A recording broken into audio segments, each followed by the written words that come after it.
damn. Welcome to the Go Gettas podcast, but we haven't quite decided yet. We're going to be doing it anyway. I'm Colby. And I'm a LARPer from LARP City, Tenacity. You can call me Fee. Fucking what? I'm a LARPer from LARP City, Tenacity. Not... What? What is happening? Am I being punked right now? Tenacity is like, it's kind of like Tennessee. It is, but it's different. In this fictional world that I've created, Mm-hmm. Instead of Tennessee, it's Tenacity. And in this fictional world that you've created, instead of being like a cool warrior, you're a LARPer. Which... Yeah, LARPer's a big sport in this world. Oh, it's a big sport. Are you like the top dog? Top dog, baby. Top player. No one Playing for the Patriots. I'm Tom Brady. I'm classic Emmitt Smith of classic fucking Dallas Cowboys. Mm-hmm. I hold my foam sword with pride. Just all of it. Just you're out there and you're making dreams happen. Yeah. I mean, listen, if LARPing was like a major sport, wouldn't you want to get in on that action? I mean, yeah, because it sounds like you just have to be sort of like a 14-year-old cringe lord and just go for it, and that like the more cringe you are, the better you are at it. Well, I mean, you got to be fast, you got to have skill. It's kind of like karate. In that when on tournaments they win by like giving points and stuff like ippon. Ippon meaning like full point. Mm-hmm. So like when I used to LARP, when I used to go to cons, it would be best out of 3. So I'm thinking best out of 5 for a tournament. So that way you have to get 3 points at least to win. Mm-hmm. You know what I mean? Yeah. So what you're talking about, if I'm not mistaken, is something a little different from LARPing. LARPing is D&D, but in person. But having like 2 people face off against each other with foam swords is a little bit different. It could still be LARPing. Like it's not role play. I guess it would be like live action sword fighting. So I was it's I'm a lasfer. See, but that doesn't sound cool. That sounds terrible. Well, it's the thing is the RP has to come in, so you got to show up with your foam sword. And you got to be like, "Yeah, I am the shadow. I come from the darkness." There is no RP. It's just you're either the best or you're not me. Or you're not me. I'm saying you got before the match starts. You got to be like, call me Shadow Coon and fucking go for it. You know what I mean? Let's just say that if you're gonna be a LARPer, you got to use like your online handle. You can't be like, oh, it's Felix from fucking south of the border. You got to be like oh, from parts unknown, the ultimate warrior. Yeah. You gotta have a persona. Yeah, then, you gotta sound cool and threatening. Like you don't even have to sound threatening. You just have to have that mystique in your name. Oh, that's true. Yeah, I guess like and it depends if you're a face or you're a heel. If you don't know those terms, like those are wrestling terms. The good guys like John Cena wasn't always a good guy. He started out as a heel, and then he as he gained more of like an audience and people started liking him, he became a face. Yeah. The Rock did the same thing, except I don't think he was ever a good guy. Yeah, I don't think he was ever strictly a good guy. I think he was just one of those very charismatic bad guys that you love. Yeah, he's like Ursula. You know? Do you love Ursula?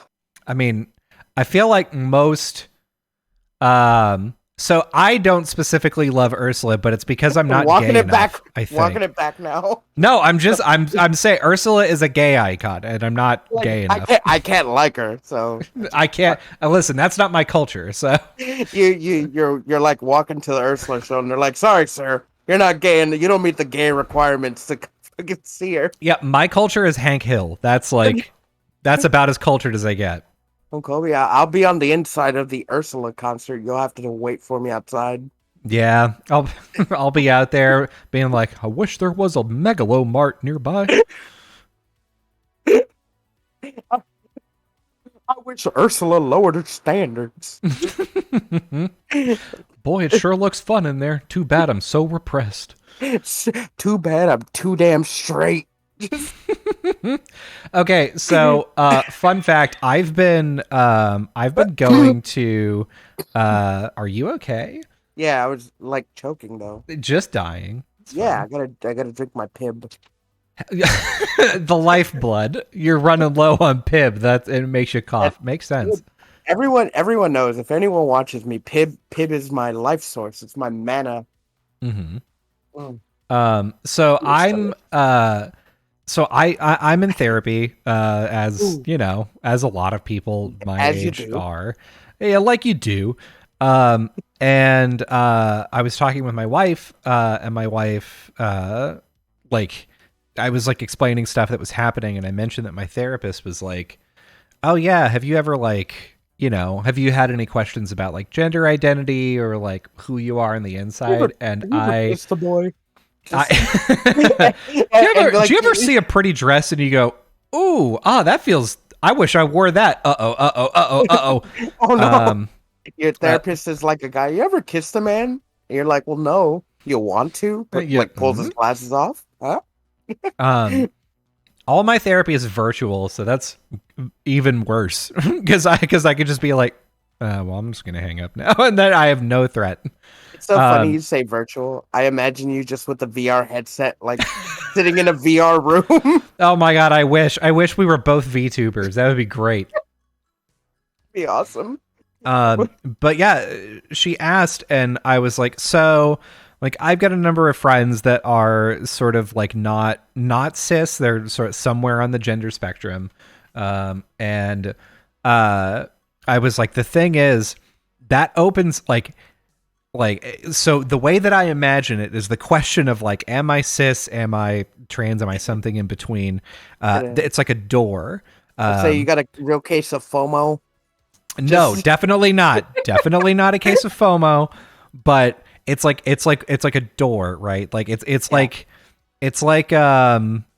getting into cooking or getting into woodworking or whatever. Oh. It's like the idea is that is for me, it seems like if I open that door and I start asking a few questions, then I'm going to ask a lot of questions. And if I land on something other than cis, my life immediately becomes more difficult, and I'm now setting myself up for an entire lifetime of asking questions about who I am, and that sounds exhausting. So it would be better if I just didn't open the door in the first place. I don't have time for that right now. I've got too much on my plate. I legitimately said that. I said I don't have time for that.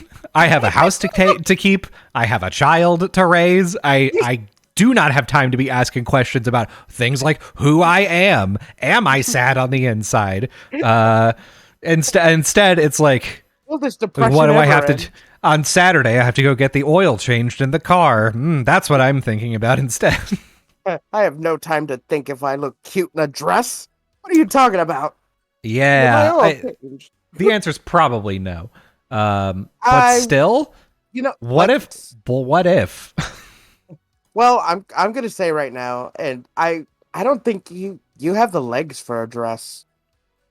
Oh, the legs are not what I'm worried about. I'm worried about my head. Number one, I don't think so. I don't think. Number one, balding. Number two, if I would have to shave my beard, still pretty masculine jawline. These are things that can be fixed, though. I don't think you have to shave your beard, but it would definitely help the appeal. Yeah, for sure.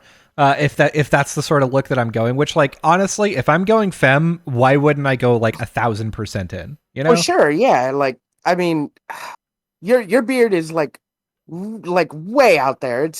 It's too masculine for a femme look. Oh yes, it would tear down the whole look. True, and it's not even like, the thing is, I don't even keep up with my beard very well, so like I could be looking a lot better than I do now with like pretty minimal effort.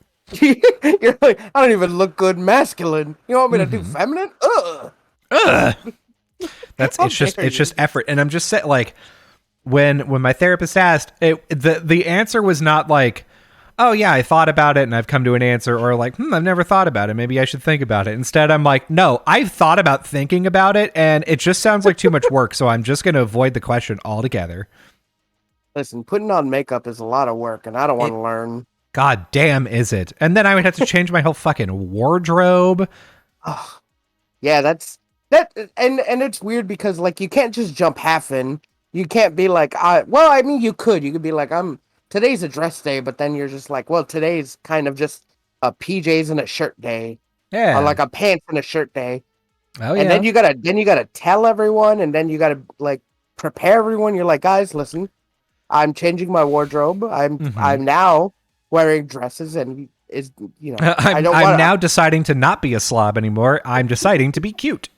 to. I think if I lost 200 pounds, I could pull it off, Yeah. but that's not gonna happen. Who knows? Never Listen, say Cole. never. Listen. I just like the concept though of being like, I'm too busy. I'm too busy to ask this question. Don't do it. Don't do this to me, please. So please, you don't know my life. You don't You know know what I how gotta go busy through. I am. The thing is, my therapist does know how busy I am because that's why I'm in therapy. So, like, my therapist explicitly is like, "This is information I know and need to know more about." I'm like, okay, cool. I They're like, guess. well, how's your life? How's everything going? Oh God, where do I start? Oh, yeah. The like I had to I had to cancel therapy one week because I was too sick. Yeah. Um, Oh yeah. and then the next week I was like, boy, I if I needed therapy at any time, it was last week. I had a rough time. My therapist is like, dang, well, yeah, let's talk about it. And I was like, good, this is good. Good. I want to talk about it. I'd Good, like to think do that it. talking with me on this podcast is therapy. It's not. Oh God. Why do we even do this? My therapist gives me like, suggestions for like how things could be better, or things that I could try, or like different ways of framing questions and different ways of thinking about things. This I don't think I've ever talked to my therapist about her coworkers and their dumb movie opinions. I don't think I've ever talked about that, I don't or think so, about yeah. what you would do with a giant barrel full of lube. I've never talked about that with my therapist either. Well, see, that's only things that you could talk to me about because Mm-hmm. I understand. I understand you. Yeah, you get it. You're in there. Yeah, I'm with it. You know Like how often I think about big barrels full of lube. it's pretty often, about at least twice a week. But would Mm-hmm. be like, yo, so about that lube. Yeah, Just I'm like, so what color do you think the barrel is? And he's like, God, we've been over this. It's probably silver. Yeah, I know. But what if it was black? we don't talk about that. It's silver or it's yellow for hazardous material. Jeez. There, damn. God.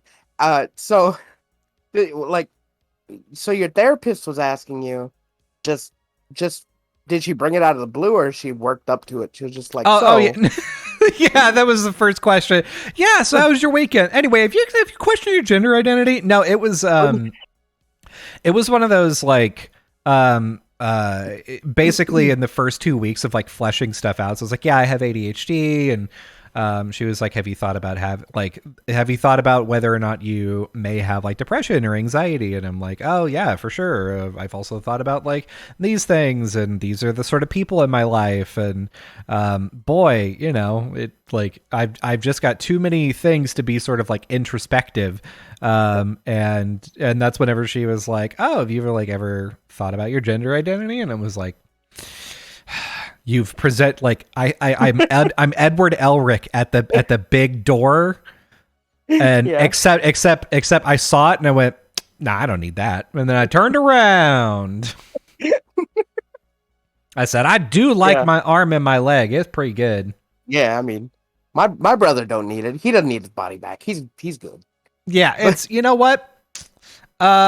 He's kind of a dick anyway, so it's fine. I'll just be alone. Yeah, no, I'm happy alone. I'm better off alone, in fact. Yeah, in fact, this is better. Just fucking holding back tears. No, this is great. I'm having such a good time. So good. Yeah, so like, and then your therapist is like, so tell me more about that fee guy. He sounds handsome. Just yeah, so he was so handsome. Sorry, yeah, so true. Yeah, he is. I can never live up to him. I'm just so sad. Every time we talk, I feel so sad. Oh, God. Yeah, no, I've never had therapy like ever.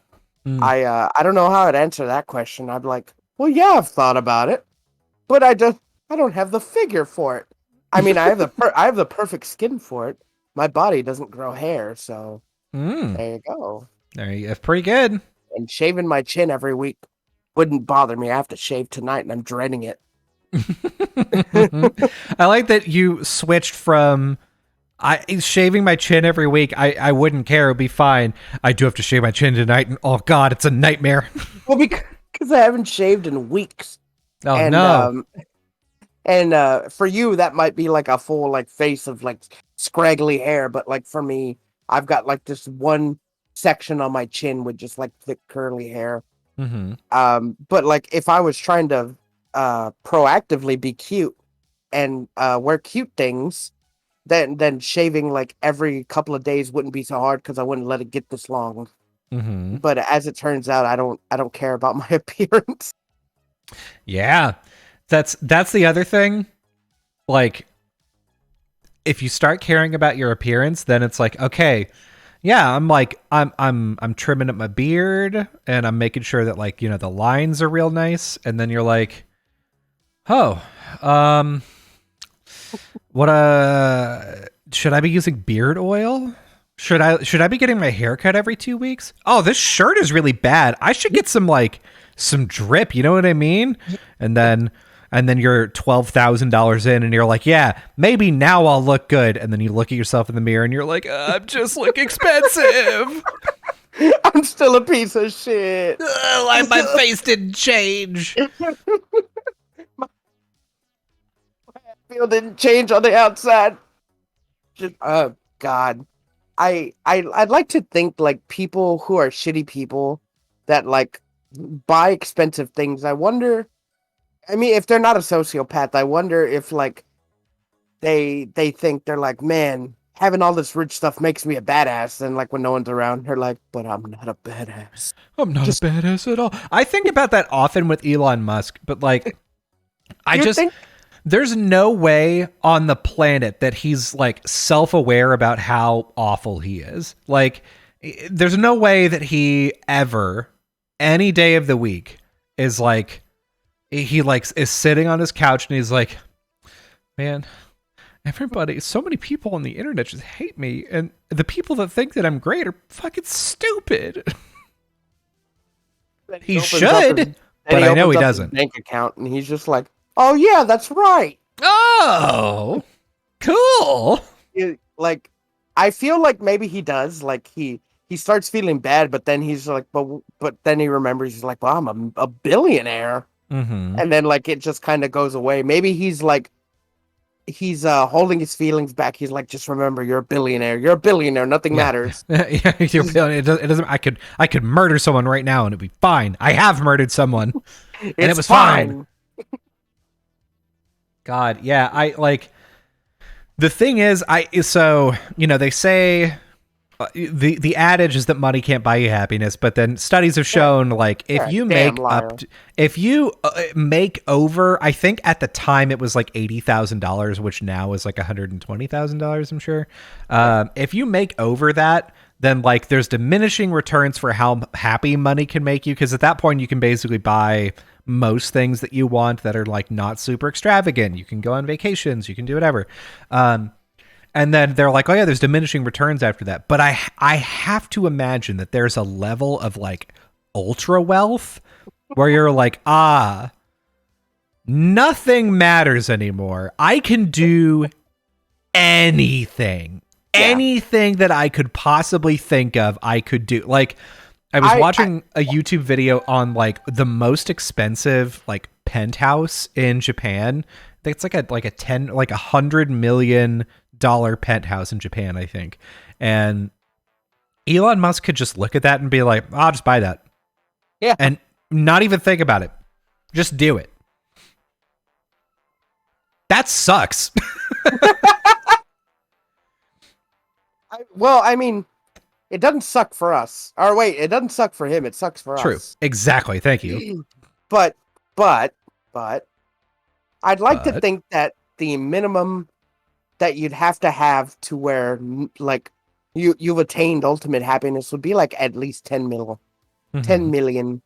Because if you got 10 million, then you're just like, well, I'm set for like my life if I spend this correctly. Mm-hmm. So then, like, there goes all your woes.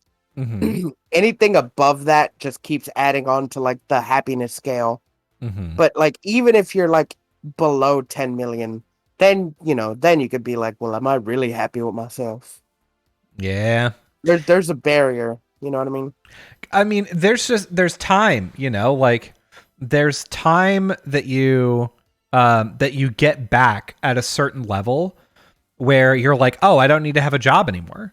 Like, and now I can like dedicate my time to doing my hobbies or to being with my family or to learning how to paint, whatever. I would say you don't even have to be in the millions. You just have to at least, for you, I'd say double your income per year, and you would probably be in a level of happiness that you're not right now. For me, I would probably have to quintuple my yearly income for me to be at a level of happiness. I mean, tripling it would be fine, but if I can give it a whole quintuple, man, I would not have to worry about most things. They say money doesn't give you happiness, but god damn it, they haven't been me. Yeah, they're not right. People that say that are like, man, I don't know. There's still some days where I've got to go change my oil, and you're like, shut the fuck up. Yeah, those are already like mega wealthy people that were born wealthy, and they're always just like, money doesn't buy you happiness. I've been sad. Yeah. As they look upon us fucking trash people in filth. Yeah, we're just. I watched Up. It was a bummer. I too lost my grandparents, and boy, when I got off my yacht to go and say my final goodbye, I was sad. Just God, like I couldn't even buy a suit. I had to wear a black shirt to my fucking family's funeral. Like I can't. If a funeral happens, I can't buy new clothes and be like, this is my funeral outfit. Yeah, the plan for looking nice at a funeral is don't let anyone in my life die. Basically, I'm having a bad time, with that right now. But I mean, it's damn. Well, okay, like, and I say that too because Taft legend Styx, right? Mm-hmm. He passed away. Wait, what? Yeah, he passed away recently. What happened? He just died. He wasn't that old though. He was about as old as my dad, but I mean, when you're living like the way he did and all hyped up on, like, he graduated from doing crack to angel dust.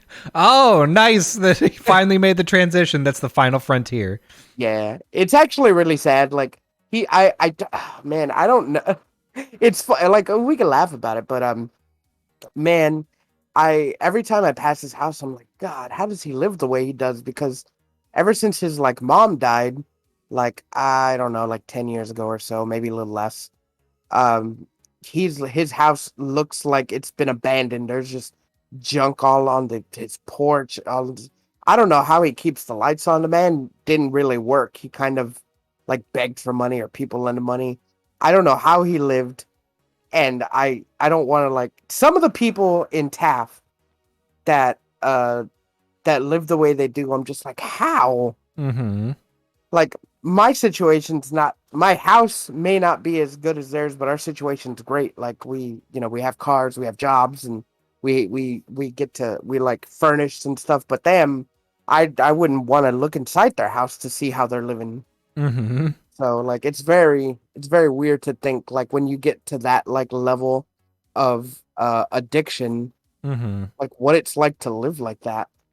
Yeah, I can't like I can't fathom what the inside of like someone's life like that looks like, because it's like there's got to be long periods of time where you stop caring about something, and then like maybe you get a moment of clarity and you're like, oh, I've never cleaned these carpets. I don't want to be on them anymore.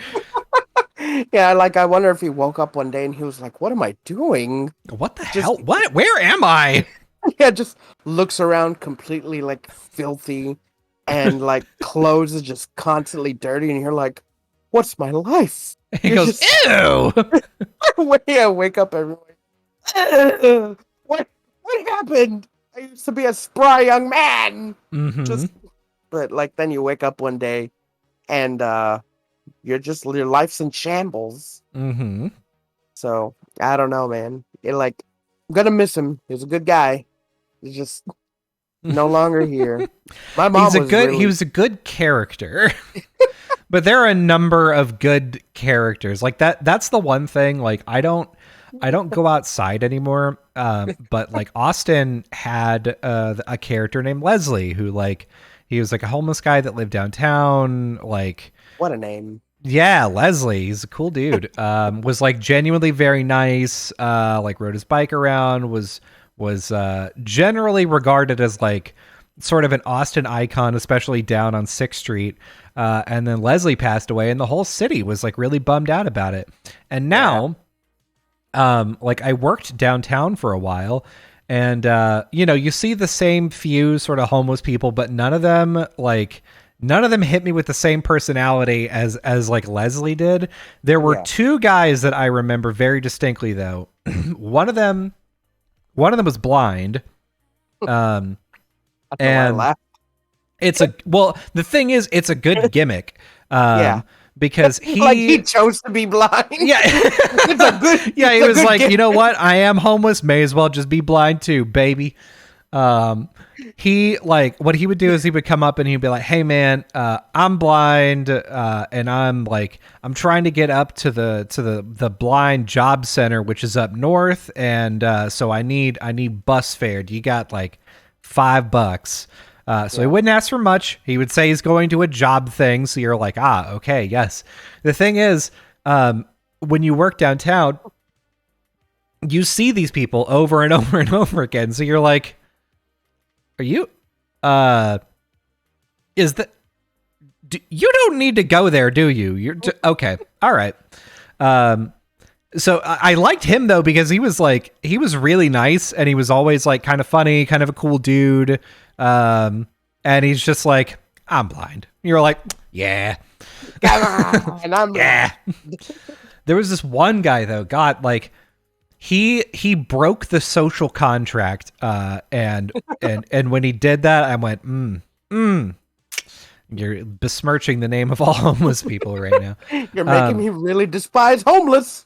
So we were walking back from lunch one day, but like walking back to the office, and like half a block away, there was this homeless guy that was like, "Hey, you got any money?"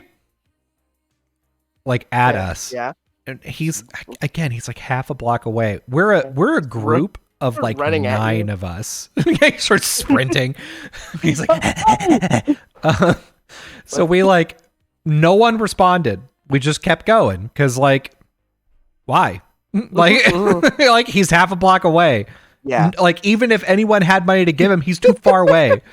Catches up to y'all. Y'all didn't stop. Y'all heard me. Like somebody's going to be like, oh, hold on. Let me get this I got a $5 bill and I've got like 12 quarters. I'm going to crumple the $5 bill around the 5 quarters and whip it at him. And hopefully it'll make it there, because he's half a block away. Hold on, guys. I'll lose him. Throws the money down like a fucking flashbang. Go! Cheese it! But he says this. No one says anything. We're waiting for like the crossing light to change. It takes about 5 seconds, and he's like, I know you fucking heard me! Damn it! Why don't you fucking sure. And we were. I was like, uh-oh. And so the light changes and we immediately start walking. And the guy doesn't like chase us or anything, but he's very clearly pissed off. And like, on the one hand, I get it. He's like, hey, I'm out here asking you for help and you're pretending like I don't exist. That's kind of shitty and disrespectful. The thing is, that's a social contract with homeless people. You get to hang out in downtown and hopefully nobody bothers you, and you get to ask for free money to like hopefully get yourself like, you know, whatever you need. But in exchange, when people ignore you, you just kind of are like, okay. Okay, just like, oh, well, fuck y'all anyway.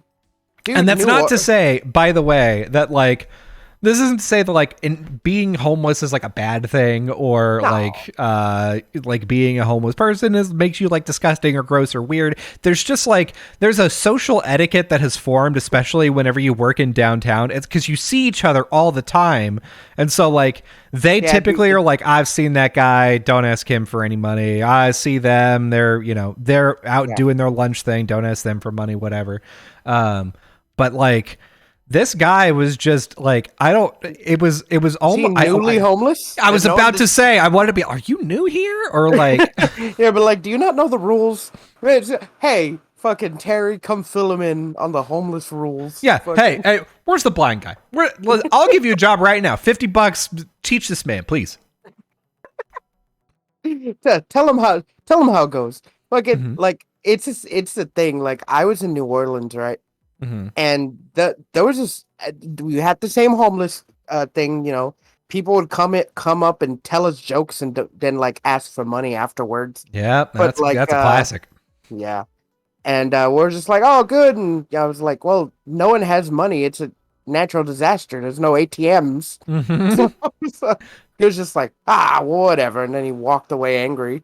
But then there was this one just very angry man, right? Mm-hmm. And we're walking on the street, like we're during our free time. Me and some coworkers walking on the street, and we're going to a store that we found out that was working, though, where we could buy like waters and snacks and stuff. Mm-hmm. And this homeless guy sees us coming, four of us, me and three others, and he stands in front of us, and he's like, asking. He's like, hey, he's like, y'all guys got some, spare money and whatever, and we're all like, nope. And then, we're sorry, walk by him. And then he just like started following us, and he was calling us all sorts of names, and he was like trying to square up. But then as soon as we reached the end of the block, he stopped following us and then started yelling at us until we're a couple of blocks away. So like, I want to say that homeless etiquette is different in every state, maybe. Yeah, I mean, I feel like it's not just like, it's not just the homeless etiquette like in like per city or per there's almost like a culture, because there was a very similar thing when I was up in New York City, like very similar, like, oh yeah, you can like ask for money, and it's the joke thing very big there. And in fact, like, even like depending on the situation, right? Because in down in Corpus, the most that you usually get, or used to, this has changed, but the most that you used to get is like a guy on the side of the highway with a sign, and that was it. Yeah. And now it's things have evolved. Yeah. I remember maybe about 6 years ago, I was in San Antonio with my my now ex-girlfriend, and we went out to eat. And I remember that we had, I don't know, it was like Mexican food, but I had like a whole ass burrito that I didn't eat. And some homeless guy was like, hey man, you got any money for, for food? I was like, nah, but I got this whole ass burrito. You can have it. And he was like, I don't want your food. And I'm like, oh, I was like, but you wanted to buy food. Yeah. And this is like, I didn't even touch it. This is it. I'm like, this is food. I cut out the middleman. But like, he was real mad about it. He's like, do I look like I eat scraps? I'm like, no, I'm just, what? This isn't scraps. Basically, like, he was offended that I offered him like what he thought was leftovers, but it was just food that we didn't eat. It was not even like that we touched. It was just like takeaway. Mm-hmm.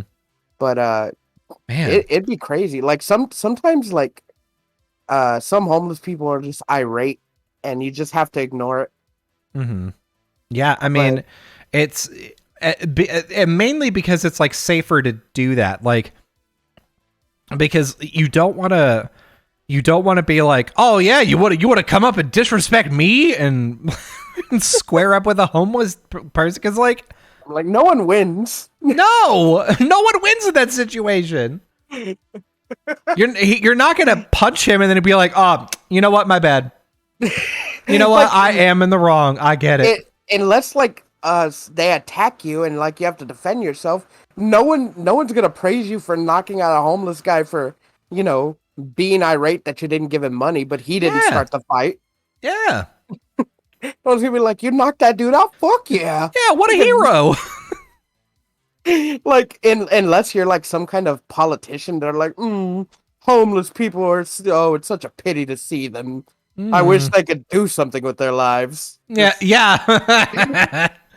God, we were in the car with my wife's parents, and we were talking about like in Austin they purchased a hotel, and they're renovating the hotel to like make the rooms into like individual like places where like a homeless person can basically live, like set up a temporary address and like nice.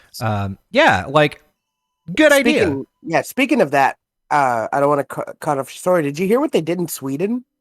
Oh yeah, they just like started buying houses for people. Yeah, they did exactly what you were describing. Mm-hmm. The thing is, they fixed the housing problem for homeless people. It doesn't matter, like there's no prerequisites to get this free housing, and it's not like extravagant, so like no one should be jealous. Yeah, but they said it's cheaper to have done this than to let the homeless problem continue. Yeah. So like, man, what's and that the deal? That starts to, you know what, that so I'll finish off this story, but that does get us into the topic that I wanted to talk about. So my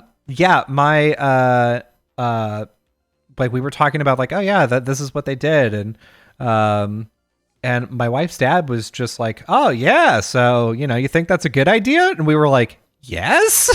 Very condescending. And he was like, oh yeah, so yeah, next the government will just give money to the homeless people. And we went, oh no. Yeah. Sure. Why? That's a good idea too. That's great. And he was like, oh, okay. We're like, wait. It's just there's been a number of studies that are like, oh hey, the number one thing you can do to help homelessness is to like give them money for a little while to allow them to get back on their feet. Surprise! Your wife's dad turned into like a Brooklyn fucking guy. Hey, look at Mother Superior over here giving out money. Oh, look at the nuns over here. Yeah, look at the Pope over here wanting to do good for mankind. Wow. I'm sorry, Father. Just jeez. God, so this is one of those things that like a lot of people like to argue about, being like, hey, do you know that like, you know, a lot of homelessness could just be solved if you just like give homeless people more money and allow them like relieve the burden of like having to like, you know, fight for a place to live and work.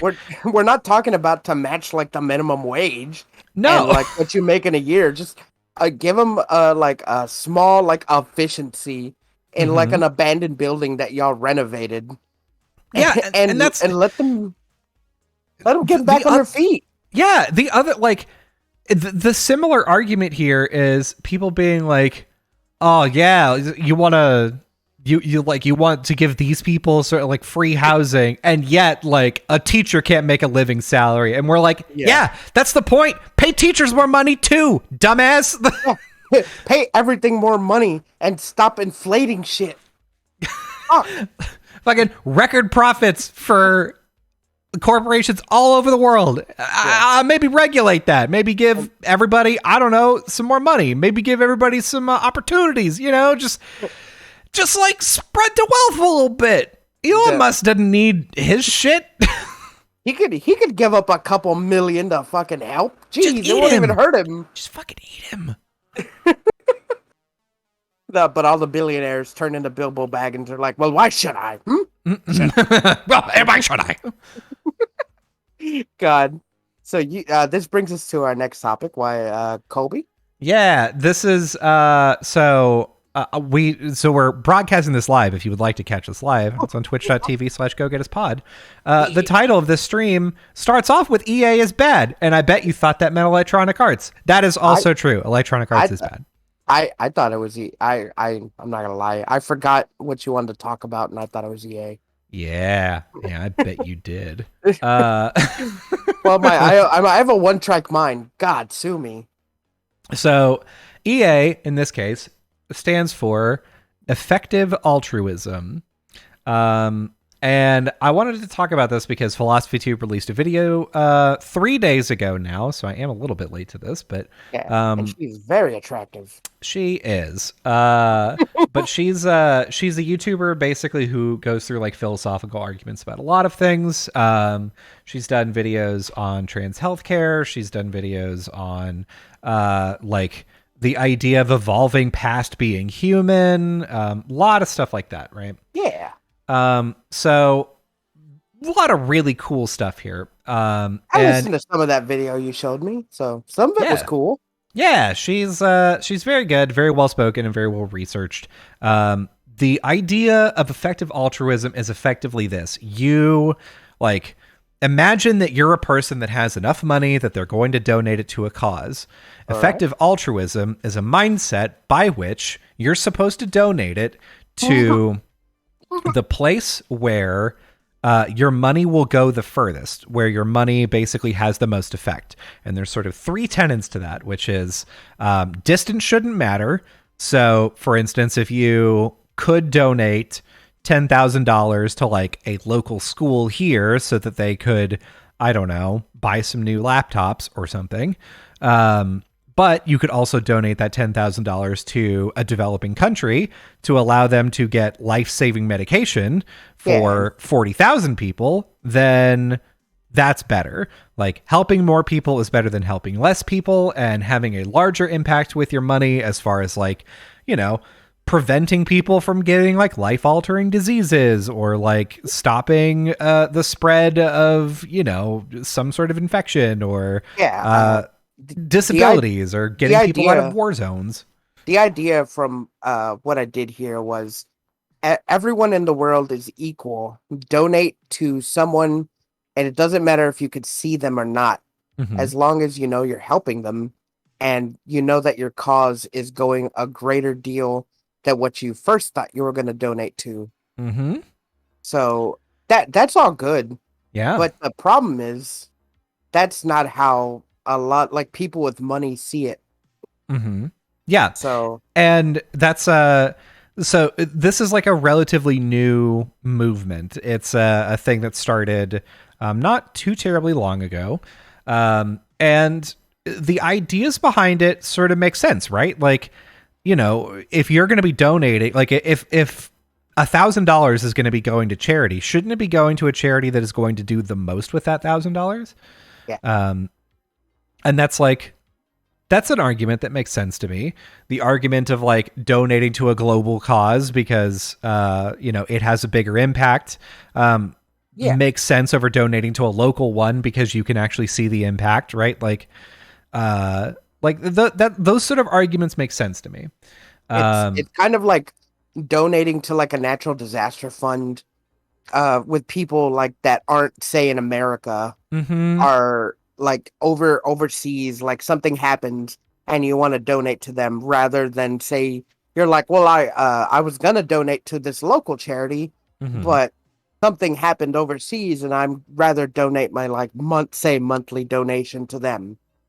Yeah, so they're like a good example is like the earthquake in Turkey, right?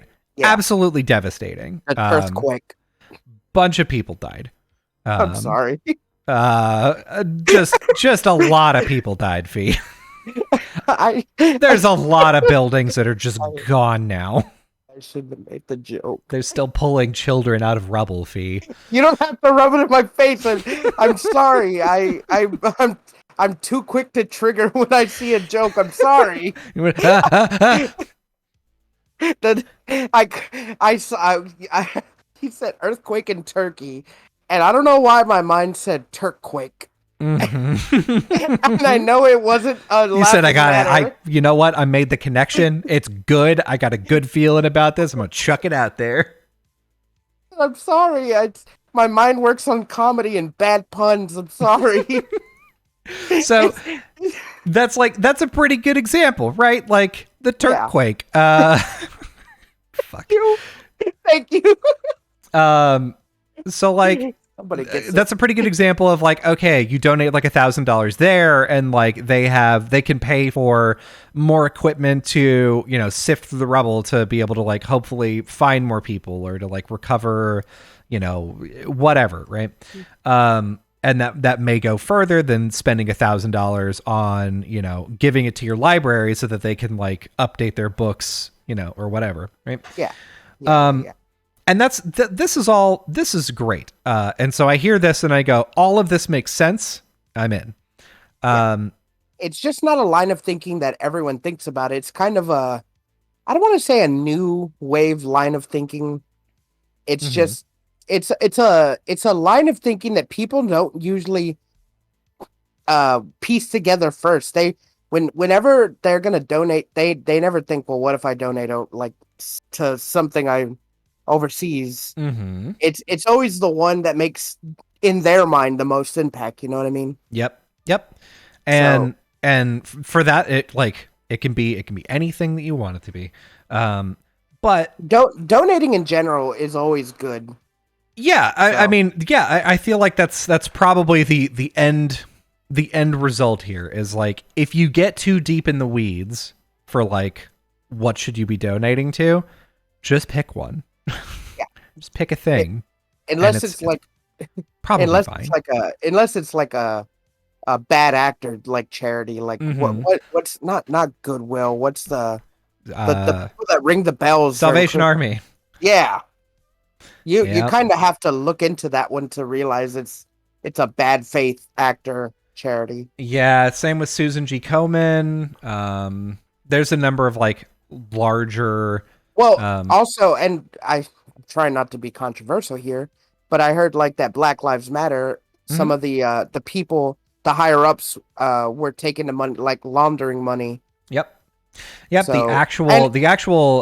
the Black Lives Matter was a sentiment before it was an official organization. Somebody made an official organization and was like, we're going to do a bunch of good stuff. And then people were like, great, here's some money. And they were like, cool, I'm going to go fuck off with this.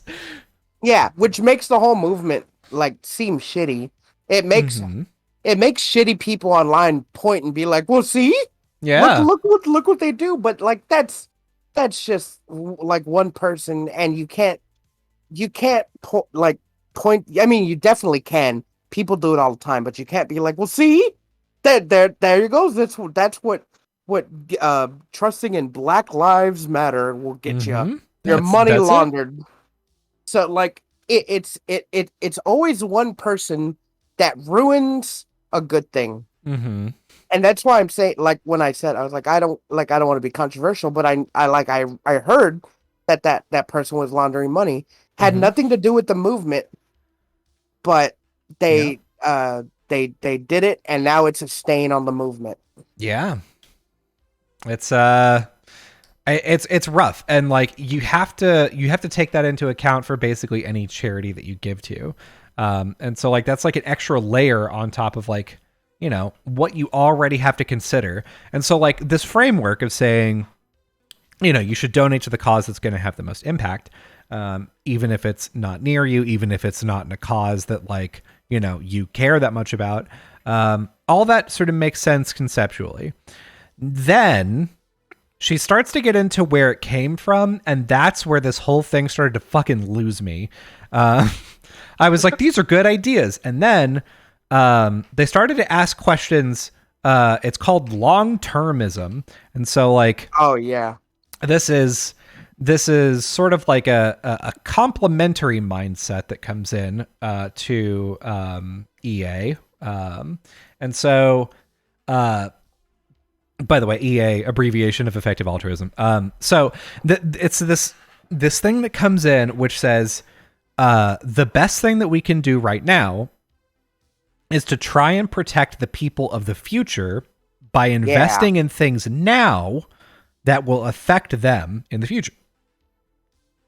Yeah. And so already I'm like, well, this is interesting, but I'm getting a little, my eyes are narrowing. I'm like the Fry meme. My eyes are narrowing. I lost the point in the video at that point too, but I was like, that's rough. I'm like, I'm having trouble with the currently to think about what the future holds. Yes.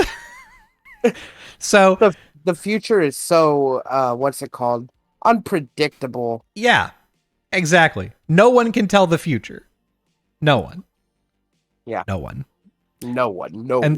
And so, like, it starts to, like, one of my favorite parts about this is one of the philosophers that's behind this mindset is talking about, like, he's like, oh, let's say that you've chosen to take public transit on your way to work. And I was like, okay, cool. You know, we're in a conversation that's about like having an impact, about long-termism, about like trying to be good to people in the future. So like, yeah, doing like having like an argument about like reducing, you know, your carbon footprint and trying to do, you know, better by the environment. This all makes sense. The argument that this man makes is, now imagine that you're taking the bus. You're affecting the bus schedule ever so slightly by like the amount of time it takes for you to get on and get off, and you're like affecting the schedule of the people that are also riding the bus and the people that need to ride the bus later.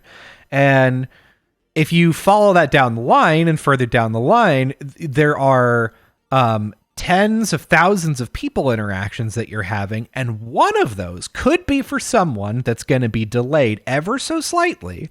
And because they're delayed ever so slightly, they have sex that night, and a different sperm makes its way toward the egg instead of the one that would have happened had you not been taking public transit. And I heard this argument and I said, what the fuck are you talking about? This is a bunch of microcosms and causalities that I just don't have the line of thinking for. Yeah, listen, hey, guess what? I already saw this. It was called the butterfly effect. Yeah. And Ashton Kutcher was fucking great in it, okay?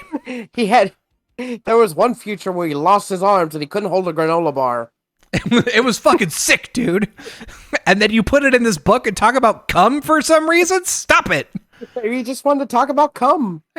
That's exactly what it is. He could have said anything there, but was like, no. Cum, though. Think about the cum. It all boils down to semen. Mm-hmm. And so, like, this whole thing about long-termism is like, let's think about, let's put resources into, like, protecting, like, the people in the future from problems that they're going to have caused by us today. So, like, this is like that argument about a sperm, right? Now somehow translates to, we should put in more research into AI so that we don't have bad AI. What the fuck? Yeah.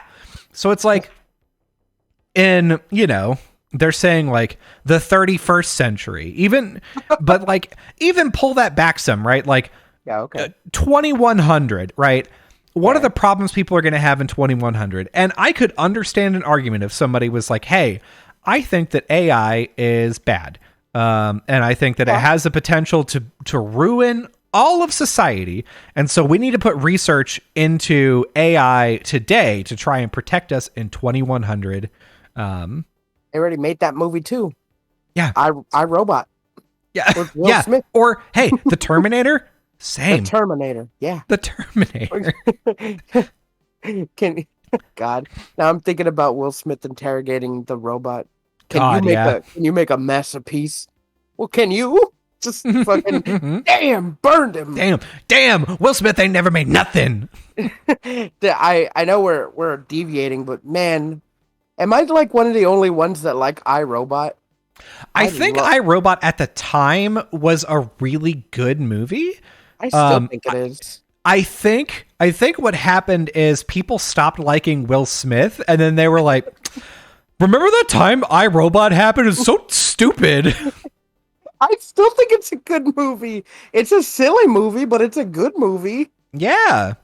But I don't know, man. Like people, I think because memes happened and that movie was like very memeable. Oh yeah. That made people see it in a less than good light.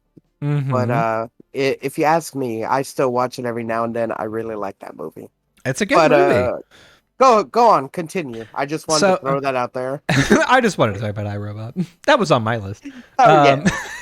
Yeah, so like so this argument already I'm like, okay, well now this is stupid. And I was thinking about it, the way that we can reframe it, like, so and this is one of the reasons why I'm in therapy, is because like my brain can't stop, and I've come up with a number of defense mechanisms to help stop thinking about things all the time.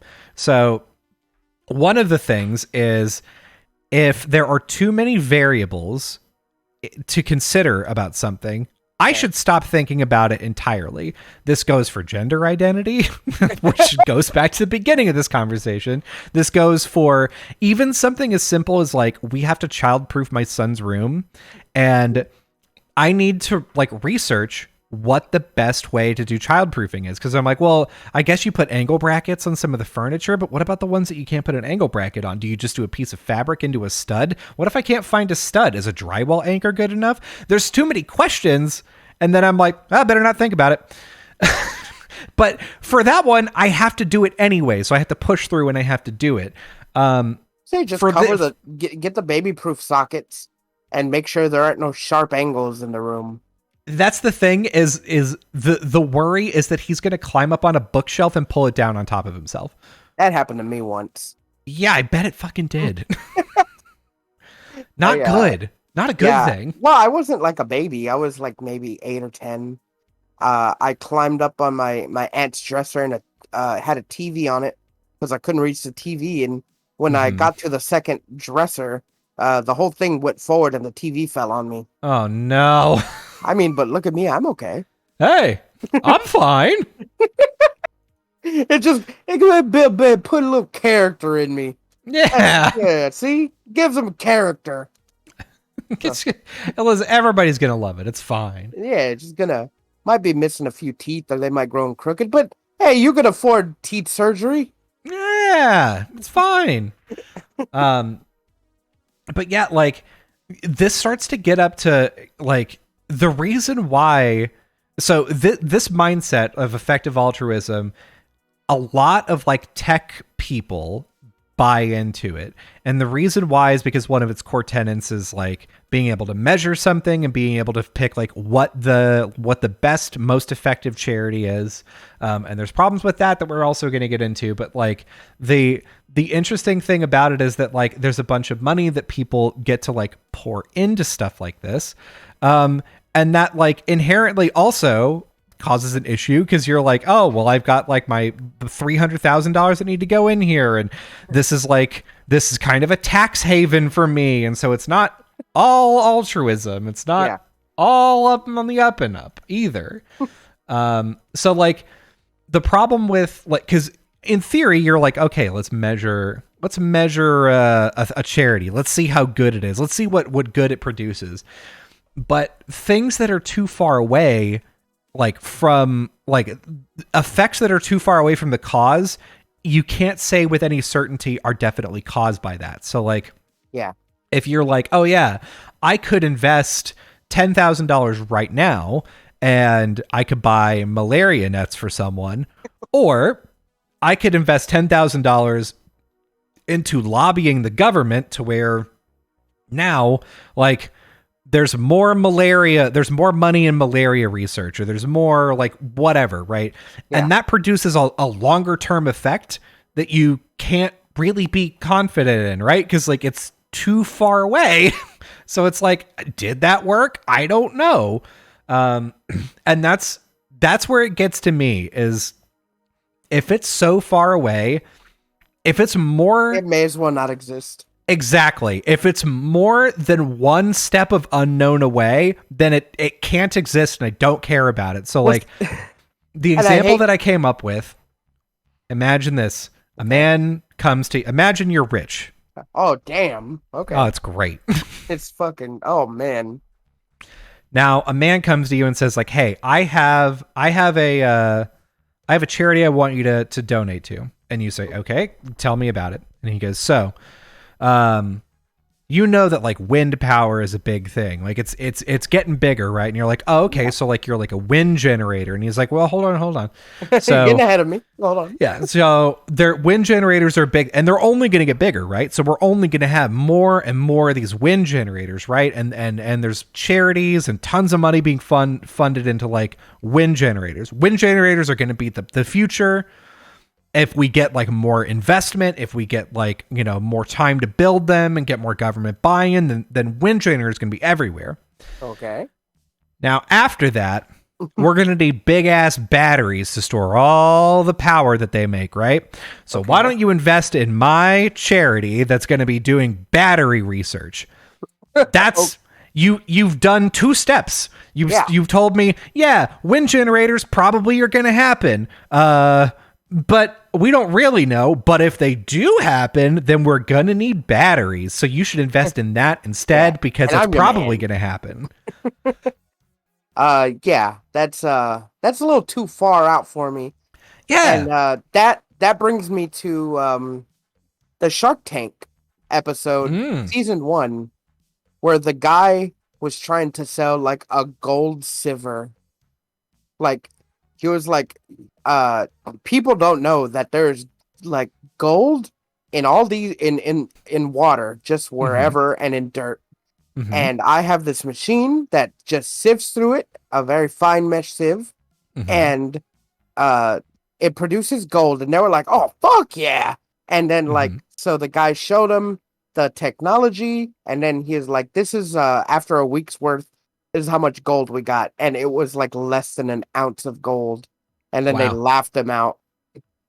So like that situation you just described was that guy's life story.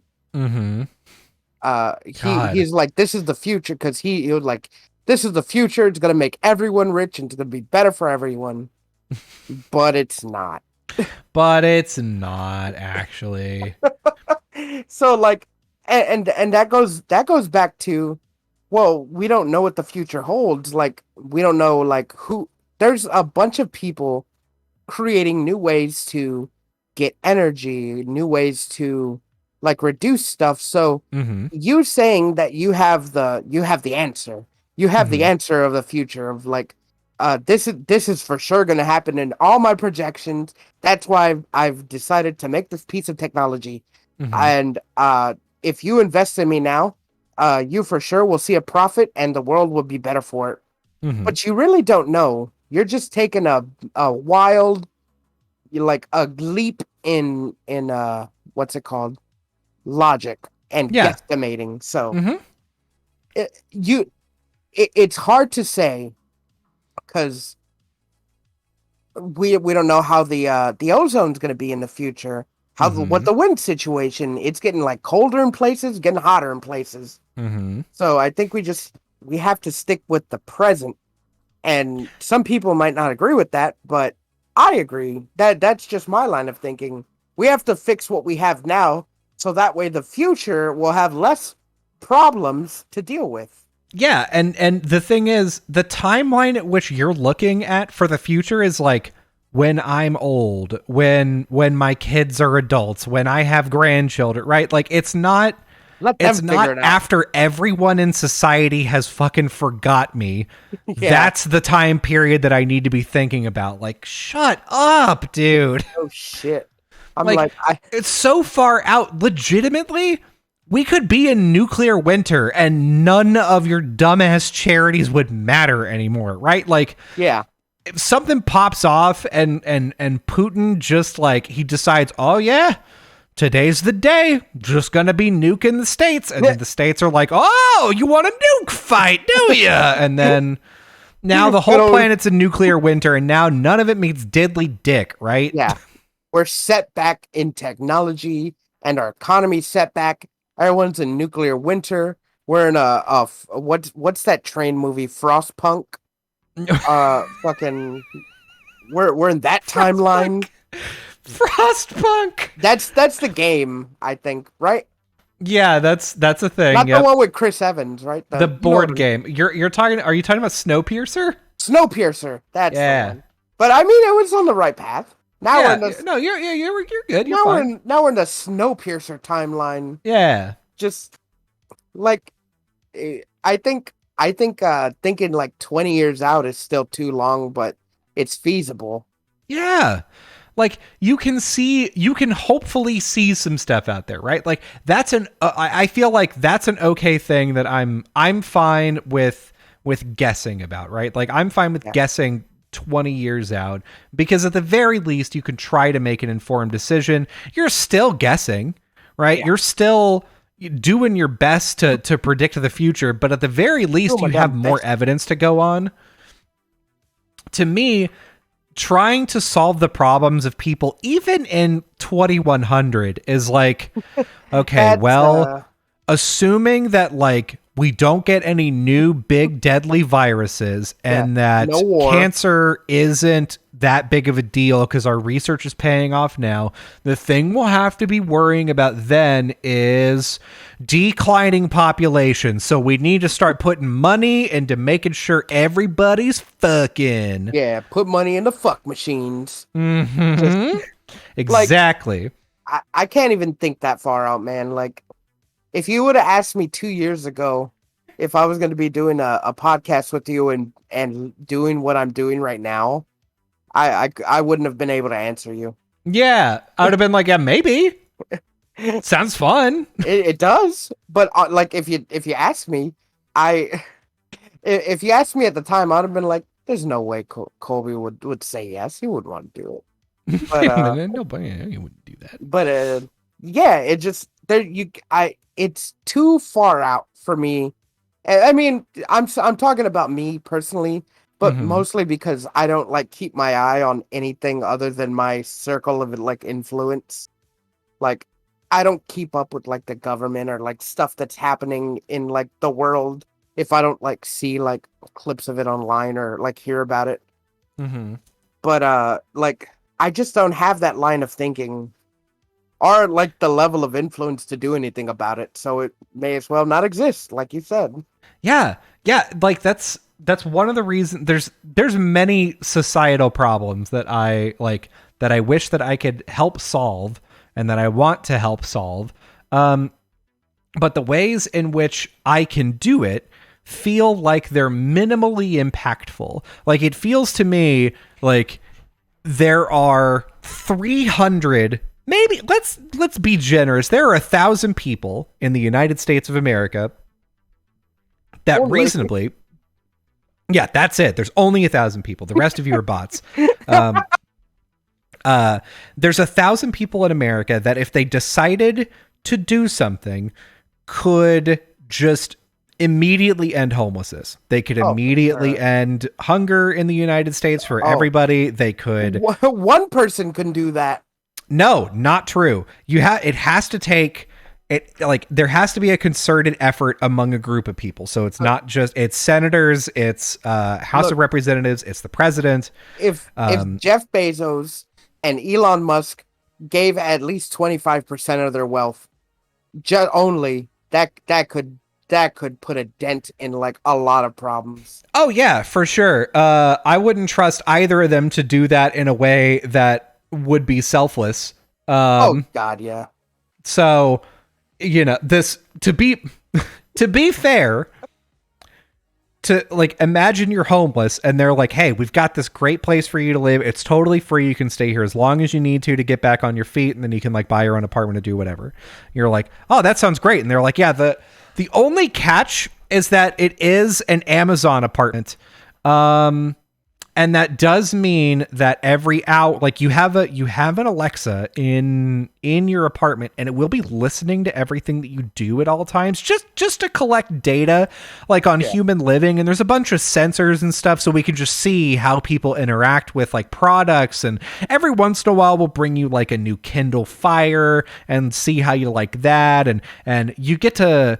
You're gonna be our test audience for all of our Amazon shows. But if you don't watch a few Amazon Prime shows all the way through and rate them every week, you will be kicked out. So that's like, you do have to do that. It is a time commitment, but it's free. This place is totally free. That seems easy. If the Amazon shows weren't dog shit. Yeah, if the Amazon shows weren't dog shit, that's a good. Yes. I'm just saying, like, homeless shelter provided by Amazon, where you don't even you have to have the Alexa in your house. You don't have to watch the shows, but for 4 hours a day, you do have to package boxes.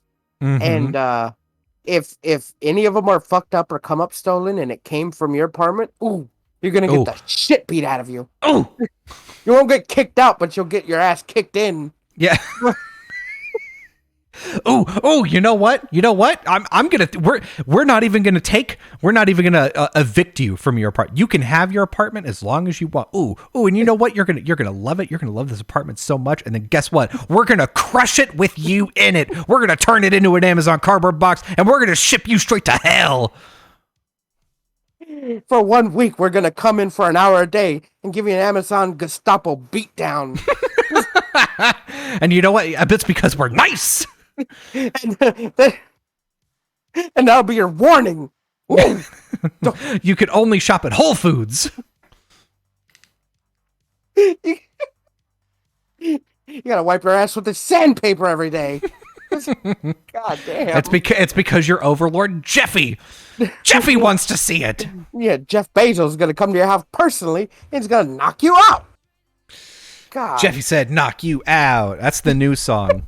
It plays every day. Yeah, every day. He's gonna walk the halls, and you gotta stand outside your door at attention. You'll be like, "Yes, Overlord Bezos." I'm so sorry. It's not even your accent, but he enjoys it. Amuses him for you to. He knows that it's not your accent. He just likes that you do it for him. Like, haha, what a peon! Mr. Bezos, yes, great day for you. Oh, thank you, Giuseppe. You get to keep your apartment for one more day. Oh, so generous, Mr. Jeffy. Would you like to knock me out today? Would you like a meatball sub? Would you like to have sex with my wife? Just God. But that's the thing, is like, there's so many people that have so much money that, like, if you rely on the altruism of the people that have the most money, the reason why they have the most money is because they're inherently non-altruistic. So like, you can't do that. And so you have to rely on like the government to try and do something. And you can't rely on that because the government's very slow at doing things. And also media polarization is a thing. Anyway, the whole point here is that, like, to me, having a problem as huge and seemingly unsolvable on a personal level as like homelessness or hunger or AIDS, cancer research, like any of these like large problems that seem to, like, if we just gave it enough money and just gave it enough time, if we were just a little more compassionate, a little less careful with our money, all of these problems could be solved. When I see things like that, I'm like, why the fuck am I even trying? Legitimately, if Congress just got its act together, just homelessness would just be over. It would just be over for everyone. And that would be it. A lot of things would be over. But here we are. Yeah. But here we are. That's why, like, when people like come to me and they're like, "Oh, well, what are you doing to fucking help this cause?" I'm like, nothing. Because like I don't have the means to do anything. Mm-hmm. I don't like have a cause that I rally behind and like fight vehemently for, because I don't have the means to do anything. Mm-hmm. It's just, I don't want to sound cold or like, what's it called? Like disconnected. It's just, man, I hope the people of the world do get help and are better off. I Mm-hmm. also wish that I got help and was better off. Mm-hmm. Like, what do you want me to do? Like, I know it makes me seem like a dick, but like in the long run, like, what else is there? Yeah. Yeah. It all boils down to like you can't expect the lower class and even the lower middle class to do anything for the people of the world when they can't even like dig themselves out of financial duress. Yeah. And like It when so few people could do so much but refuse to, it's like, well, why the fuck am I supposed to do? Like, yeah. Why am why I trying so why hard? am I recycling? Like why am I trying to save the planet? Why am I like eating less meat? Why is any of this happen? Like, there's again like 1,000 people. If just 1,000 people decided to do something, they could just fucking do it, and Yeah. it would just be done, and that would be it. But that's not the reality we're living in. It No. everyone's kind of like what's it called? Like a dog eat dog. Shitty. Oh. Oh yeah, it was shitty as well. Everyone's kind of shitty, Shit, like including me, including you. It's yeah, fine. I'm shitty, you're shitty, but in the grand scheme of things, the people that are in charge are like the big heap of shit. Mm-hmm. They're like the top shitty. Yeah. So like it doesn't matter if us peons at the bottom want to be shitty because the people at the top think it's all right. That's just how the world is. Shitty people doing shitty things, not caring about their shit lives while they sit in their fucking mansion of shit. That Yeah. just a little bit prettier than our shit fucking shacks. Mm-hmm. So like it when you see the rich like doing nothing with their wealth, not helping anyone, it gives you like it makes you like feel bad. Makes you Yeah. feel like, well, why should I do anything? The people that actually have the money to do anything of any like what's it called? Any good, Mm-hmm. they're not doing anything. So why should I? Yeah. It's just bad, not bad leadership, but like bad, I guess, role modeling. Not that Yeah. you should look to these rich people as role models. It's just that it comes across as why should I care when they don't? Yeah. Yeah. And it's hard to wrap your brain around because like you have to that sort of thinking of like nothing really matters. My impact would be so small and so minuscule, so why am I even it's very nihilistic, and that leads you down the path of like, does anything matter? Does any of this matter? Why am I here? Oh yeah. Which again, that's opening a door. There's too many questions. I don't have time for it, so we'll just that's just definitely me. close that door. I find myself being like very nihilistic all the time. Yeah, like we've had discussions like this before, like with the Mm-hmm. creator of Rurouni Kenshin, Mm-hmm. and like some other stuff like that. And you're like, well, why? I'm gonna play it or I'm gonna Mm-hmm. watch it. Mm-hmm. Not like me not doing it would make an impact because like hundreds of like thousands of people are already doing it. What is Mm-hmm. me not doing it gonna affect? Yeah. So Yeah, and that's again, I get the mentality. Um, I'm just one person. yeah, and it's up to you to decide what your personal like what things you are going to do, whether or not they have a like an impact, right? So for me, not playing Hogwarts Legacy, like for one, I wasn't going to play it anyway, so this doesn't mean anything. But if I was going to play it and I boycotted it on purpose, I have a pretty solid reason for doing so, and and that's me. That's like a me thing that I've decided because I have a number of friends that are trans or that are like on the gender spectrum somewhere that's not cis, and also the racist Jewish stuff, right? So like I get boycotting a piece of media and like And listening to the argument of, divorce the artist from the art, and like there's too many arguments to go through to be like, oh yeah, you know what, this is like an objectively bad thing that you're doing. I think it's a bad thing for me. I think it's a bad thing in general to do, but like, what the fuck am I gonna do, right? Like, yeah, like Hogwarts Legacy was like a super really high selling game, despite like a bunch of people that are in I would say like less than advantageous positions, like trans people, like Jewish people, saying like, hey, don't support this game, it supports J.K. Rowling, who's like an actual piece of shit. Yeah, completely agree.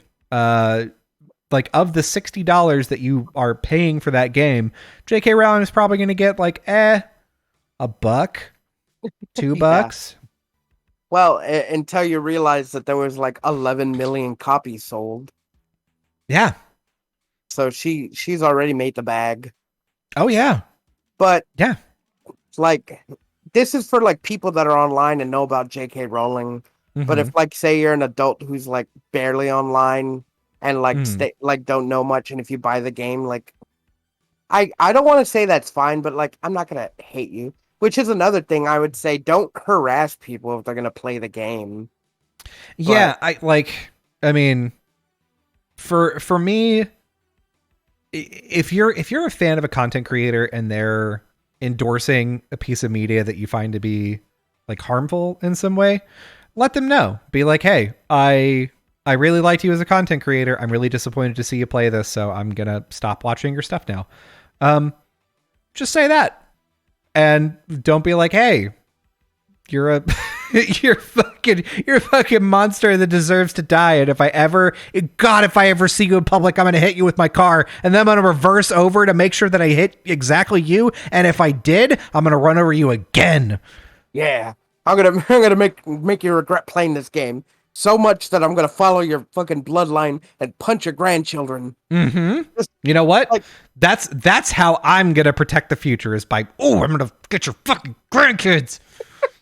I don't think that playing the game, especially like if you're like not a bad faith actor, if you're just like, well, people who are like, well, I want to, try the game. I don't really know what the big deal is. I guess J.K. Rowling is like a piece of shit, but like I grew up with Harry Potter, so I really want to play the game, and they've been hearing good, like, glowing reviews. Of course they want to play, or kids even, because like kids are Harry Potter fans, like, and like they're kids. What do they know about like like the controversies? Like, you can't hate. It all depends. Because I remember when the game was coming out, like, Colby had messaged me and he was like, hey, if you're gonna play the game, don't stream it. And I was like, I'm not gonna play it.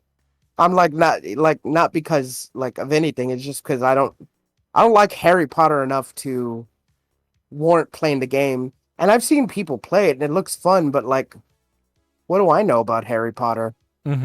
I've seen the movies, like all of them, on like Netflix. What do I care? What do I care about the game? I don't know the extended universe.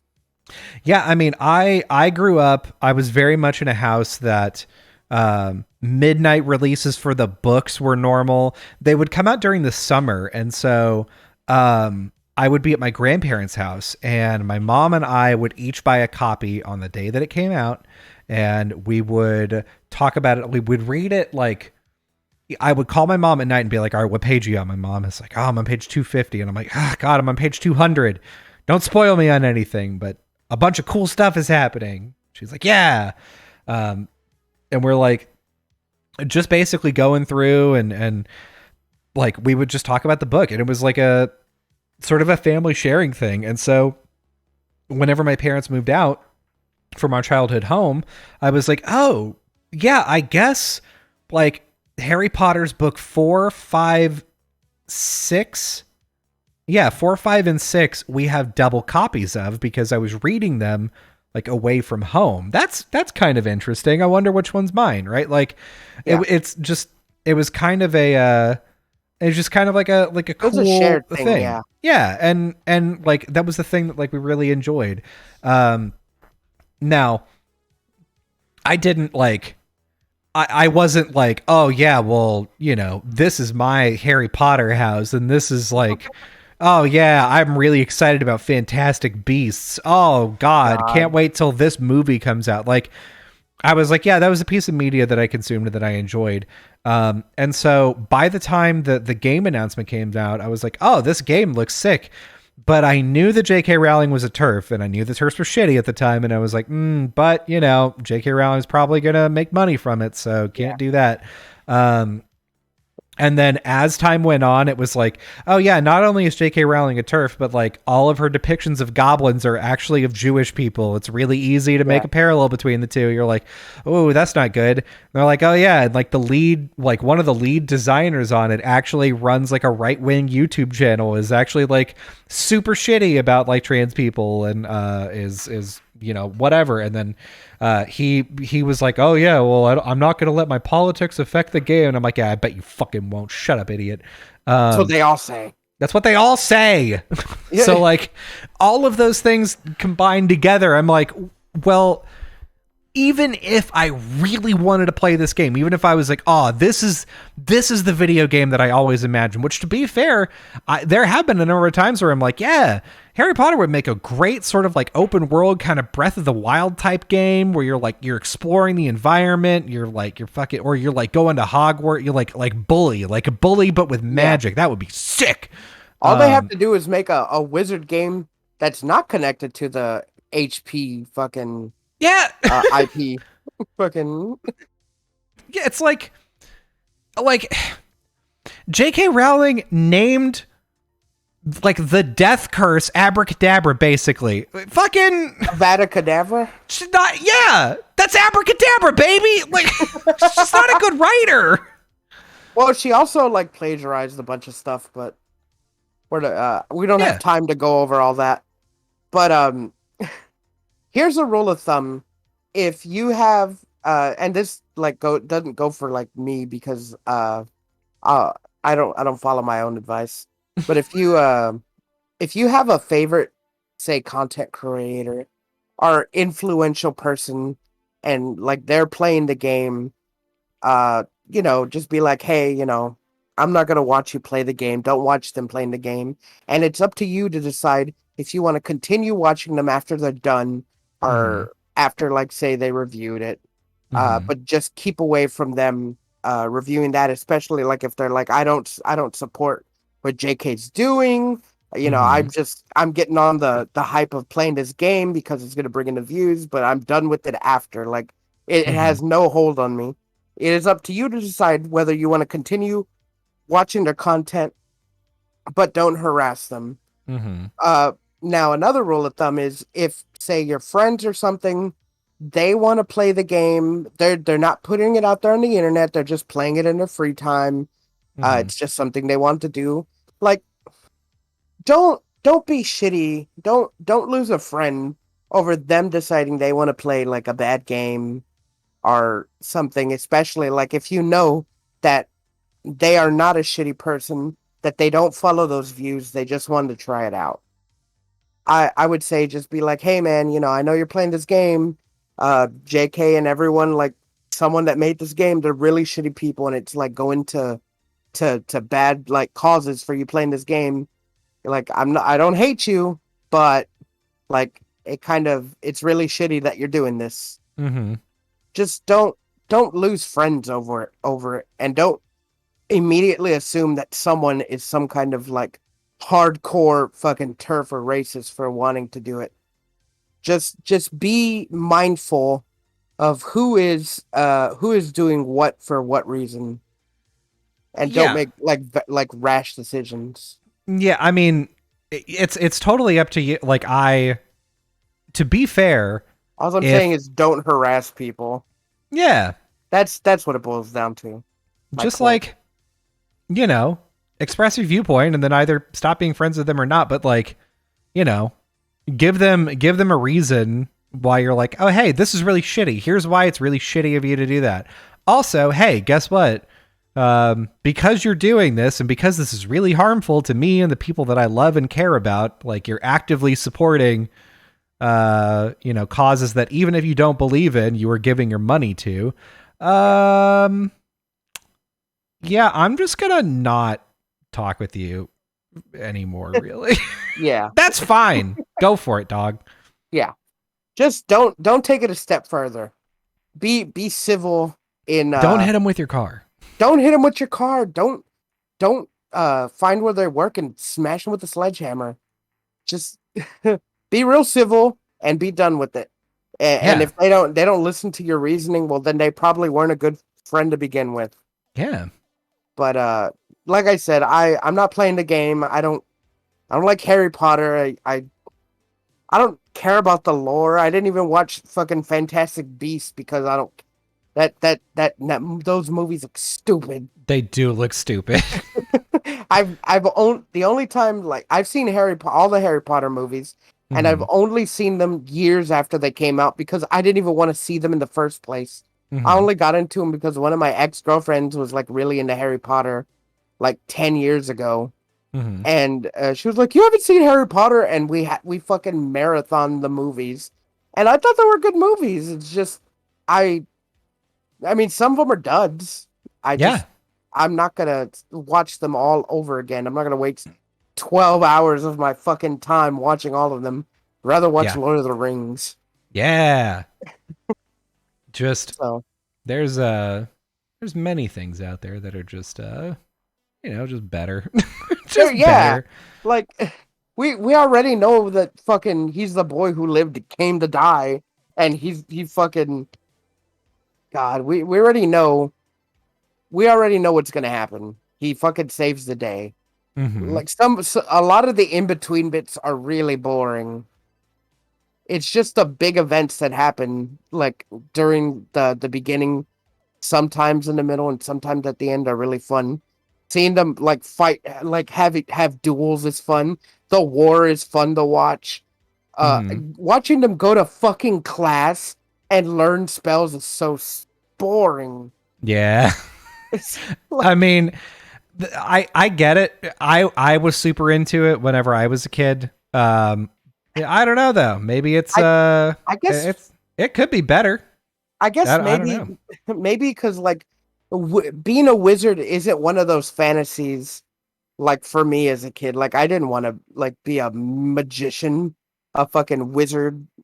Like there's so many rules too for being a wizard in the wizarding world. Like I want to be a D&D wizard, just be fucking fly off the handle and do a bunch of shit. Like D&D fantasy or like that kind of fantasy was always my style of fantasy, not like, oh, I'm from England and we're gonna go to the English wizard school.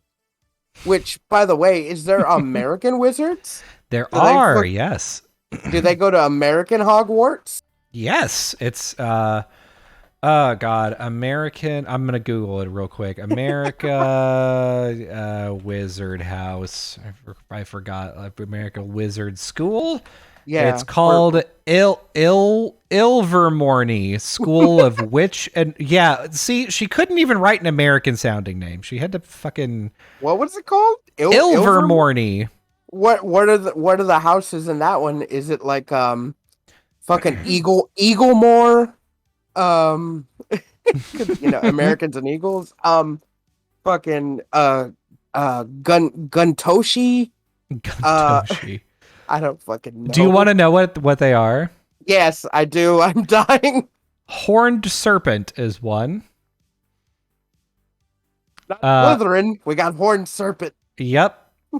Thunderbird. Oh. Yep. It's one step down from Eagle. Puckwudgie. It's embarrassing. Yep. You want to try and guess what the last one is? Ooh, okay, so... We got Horned Serpent, Thunderbird, Puckwudgie. So, Horned Serpent is Slytherin. The Thunderbird is definitely, what's it called? What's Harry Potter's house? Gryffindor? Yeah. Thunderbird's Gryffindor. Puckwudgie is Hufflepuff. What's the last one? I don't know. Fucking Hannah Montana. uh, uh, Burger Thunder. I don't Oh know. God, I wish. Wampus. Wampus? Wampus. Yep. Stupid. Be sorted into House Wampus.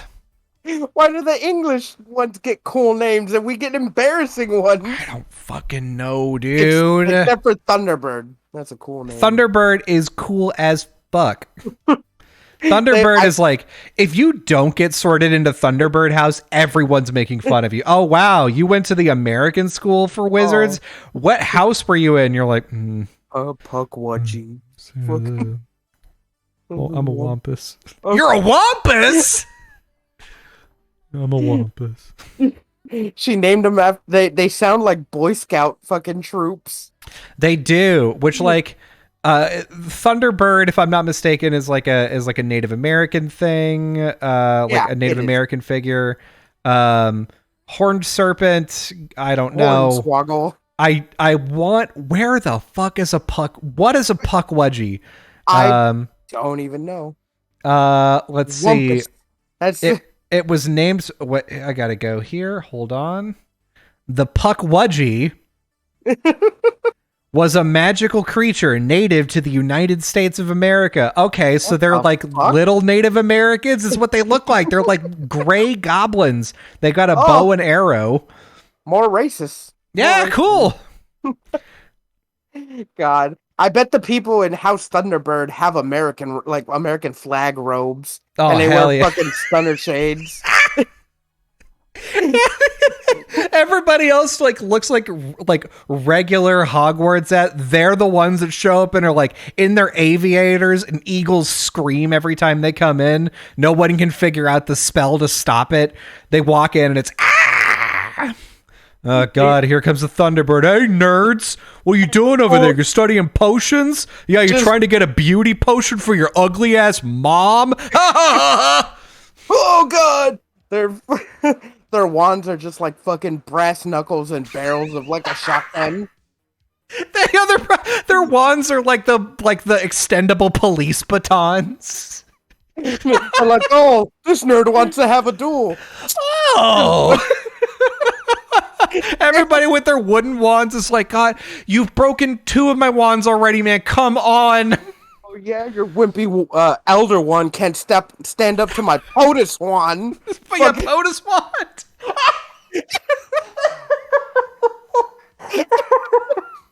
America, fucking. I'm gonna cast a spell. It's called SWAT Team.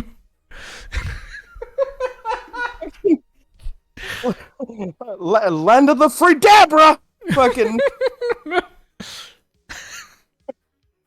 God, why do you have a gun? Listen, hey, the bullets are enchanted, so it's magic. It's fine. Yeah, they're all different spells that go into the body. Most of them just kill you, but most of them kill you. But you know what? Let's play Russian roulette. One of these is a healing bullet. You know how you have those jelly beans that taste different flavors? Well, all these bullets are different flavors, except most of them are death. Yes. I'm gonna show you with my spicy bullet. This is the jalapeno bullet. I got the barbecue bullet. I got the sweet tea bullet. We're coming at you. I'm like, God, ow! Oh, he shot me right in the arm. It does taste pretty good, though. Ooh, this is a delicious way to die. God. Oh shit, man. Now I kind of want like not connected to the Harry Potter verse, but like an American wizard fucking story written. That's what me and you should do. Make a parody American wizard novel. Yeah, why not? Oh fuck, that sounds sick. Be like, hey, Hogwarts Legacy, throw it away. We got something new for you. Don't worry about it. It's even better, and it has serious parts, and it's also very American, very fun. Yeah, very human design. Very human. God, that's so good. Anyway, we're at the end of the show. Yeah. So you can listen to us live. We are currently live on twitch.tv/GoGetUsPod. So you can come and listen to us here live. You can get a notification whenever we go live. We do it like once a week. So it's good. Come on by. Fun time. But if you can't, you're like, it's good. It's good. Probably. If you can't catch us live, though, we will be uploading this to our YouTube channel afterwards. So you can always watch that. It comes out the same day that the audio version of this podcast comes out, which is Wednesdays. Audio version of the podcast comes out on every podcatcher, including Spotify and Apple Podcasts, Google Play, iTunes, Napster, all of them. You can find us on Kaza. Just download us. It's gogetuspod.exe. Don't worry about it. It's not malware. It's not malicious. It's fine. Yeah, it's not malicious. It's from your friends. It's from your two bestest internet buddies. Mm-hmm. So don't. You should do that. Very easy. You should Very do that. Easy. But yeah, we'll go. You can check us out there. You can also watch our YouTube shorts and our TikToks, which are both very good. They're all very good. Go watch. Yeah, come join us. Come have a good old time. Join us. Leave comments in our comment section on what you think would make a good short. Yeah, and give us some thumbs up while you're at it. Yeah, thumbs up and follow and heart and sub and follow again and sub. Yeah, I already said. You know what? Do it again. I'm floundering. What else is there? Sub, follow, like, comment, subscribe, bell. Join our Patreon. Yeah. Nope, not that one. Not yet. Oh, okay. That comes later. Yeah. Anyway, you can find us all across any platform. Go Get Us Pod, and we'll be there. Go give it a listen. I promise you won't have a bad time. Yeah. It's always good. It's always a good time. It's always a good time. I can promise that legally. Legally, I can promise you that. Mm-hmm. But it's up in the air right now. So with that being said, what I want you to do is I want you to wherever you're located, be that in America, Canada, Japan, anywhere, Germany, I want you to form your own wizarding house, separate from the Harry Potter verse. I want you to get your own wizarding house, learn your own spells, get a cool name. I want you to go online, form like a whole wizard universe with everyone across the world. Mm-hmm. And then I want you to go find where J.K. Rowling is and hit her with an unforgivable spell. Mm-hmm. And then go get her. Go get him! What would the unforgivable spell be? Because, like, usually it's like, you've blinded them. They're now dead or whatever. Maybe this one is just like, you got everything tastes spicy to you now. Ooh, fucking... The unforgivable spell is just everyday diarrhea for every day. Every day. The thing is, that could kill you. You lose too much water. What about like popcorn kernel is always in your throat? You can't ever get it out. Ooh, your ears turn into worms. Damn, that is unforgivable. Jesus, your fucking your legs turn to frog legs. Your nipples turn into ants. Ooh, just crawl away. Yeah, no, they're just like their abdomen is like where the nipple is, and like their little head part is just there. Oh no! Oh ew! No! Just all these are unforgivable spells. Just unforgivable. Every time you order a hamburger, it'll always come without cheese, and if you're lactose intolerant, it'll come with extra cheese. Yeah, the cheese is baked into the burger. Bye. Bye. America.